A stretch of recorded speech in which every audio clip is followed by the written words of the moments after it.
Hello guys, আসসালামু আলাইকুম। মধ্যবিত্ত ফ্যামিলির ছেলে মেয়েদের ইচ্ছাগুলো পূরণ হয় না।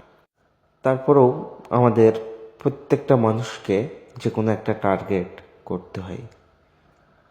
সেই টার্গেটটা করতে হবে অবশ্যই, সেই টার্গেটটা পূরণ করার আশায়। যেমন আমরা ছোটবেলা থেকে একটা জিনিস শিখেছি, একবার না পারিলে দেখো শতবার।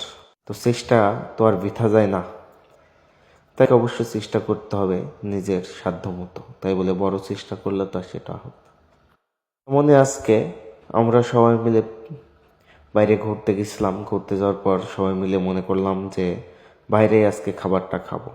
কিন্তু এই যে আমরা মধ্যবিত্ত, কাছে তো টাকা নেই, তাই বাইরে থেকে 1 কেজি গরুর মাংস, পোলোয়া চাউল আর বিরিয়ানি মশলা আচ্ছা কিনে নিয়ে বাসায় চলে আসলাম। আস্তে আস্তে এই যে ভাই বলল যে আমি অনেক সুন্দর সালাদ কাটতে পারি, তো তাই শসা আর টমেটো কেনা হলো। কেনার পরে যেমন কথা তেমন কাজ, বাসায় এসে রান্না শুরু করে দিল। রান্না শুরু করার পরে এই যে সেন্টটা এত সুন্দর লাগছিল বিরিয়ানির, মন বলছিল এমন। তো পরে রান্না শেষে এই যে দেখেন কত সুন্দর লাগছে বিরিয়ানিটা, খাইতেও হেভি।